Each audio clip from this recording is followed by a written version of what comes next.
কত কষ্ট, পেটের থেকে অটোমেটিক বাচ্চারা সিরাবিরা বের হইয়া যাবে। আপনি এটা সাধারণ ব্যাখ্যা করেন না, ব্যাখ্যা বুঝতে গেলে মার যায় জিগাইবেন আজকে আম্মা ডেলিভারি কেমন গো? মা বলবে পুত্রে ডেলিভারি কেমন জানোনি? এতদিন মনে করছিলাম সন্তান দেওয়া যে কত আনন্দ, যখন তুই ভূমিষ্ঠ হইতে গেছস আমার হাতের মধ্যে ছুরি থাকলে গলাটা কাটটা দেহ থেকে আলাদা কইরা বলাইতাম।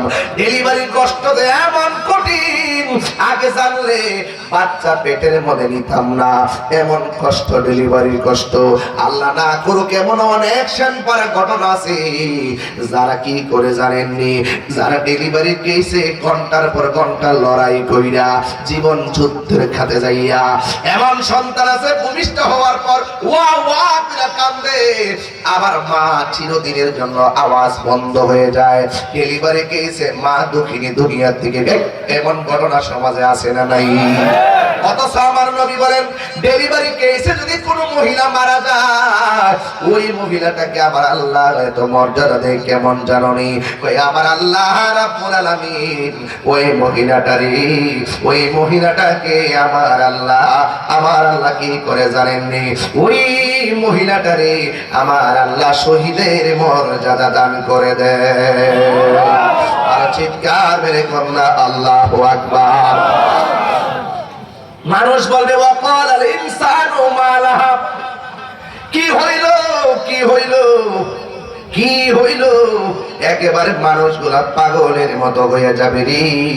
এই জন্য যুবক ভাই আল্লাহ কয় ইজা সামা ফাতারাত, যখন আকাশটা বিদীর্ণ হয়ে যাবে, ওয়া ইজাল কাওয়াকিবু তাসরাত, যখন আকাশ থেকে তারকাগুলো খুলে খুলে জমিনে পড়ে যাবে, ওয়া ইজাল বিহারু ফুজ্জিরাত, প্রত্যেকটা নদীর মধ্যে সুনামি উঠে যাবে, গাছের উপরে 40-60 মানে আল্লাহু আকবার না কেন এমন ভাবে পানি উঠে যাবে। একটাই কথা, কি হইল কি হইল? এখন আমার নবী সাহাবায়ে কেরাম প্রশ্ন করেন ইয়া রাসূলুল্লাহ কিয়ামতের মধ্যে ভয়াবহ কিয়ামতের আলামত কোনটা? আমার নবী বলে দাজ্জালের ফিতনাটা বড় ভয়ঙ্কর। দাজ্জাল এখনই আইছে বসছে, এই দাজ্জাল তো আইবই, এই দাজ্জাল আইবার আগে সেমি দাজ্জাল আয়া বসছে। কথা ঠিক না বেটি? ওই দাজ্জাল আয়া কইবা আমার আল্লাহ মানলে বেহেশত দিব, আমার আল্লাহ মানলে কি দিব? বেহেশত দিব। আর আমরা এলাকা তো বেহেশত বেছে কেনা কেনা পয়সার হাত তোলেন।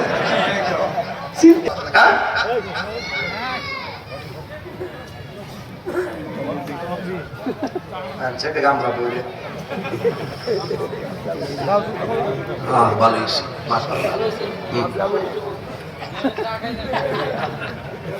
এটা খাইতা শিক্ষক কিনে ওই যে ভিতরে দেখা যায় না কিতা আছে, যদি ওই কাপ পিড়ি তো বাইরে দেখা যায় সাদা নেই জীবনে খেলাম মিলে। এখন কফি না সামনে কেউ কইতে পারতেছে না, কেউ কইতে পারতেছে না। যাক আলহামদুলিল্লাহ। আর তুলসী পাতা দিছে না, আপনার কষ্ট নিয়ে ওই সন্ধ্যা হলে ডাক দিয়া লয় ঘরে, ঠিক না?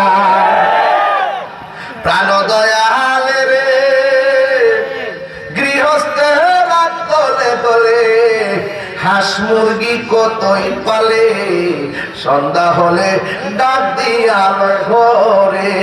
ওরে যার যত পালিত ছিল সকল রে তো ঘরে নিল, যার যত পালিত ছিল সকল রে তো ঘরে নিল, আমি একা রইলাম অন্ধকারে।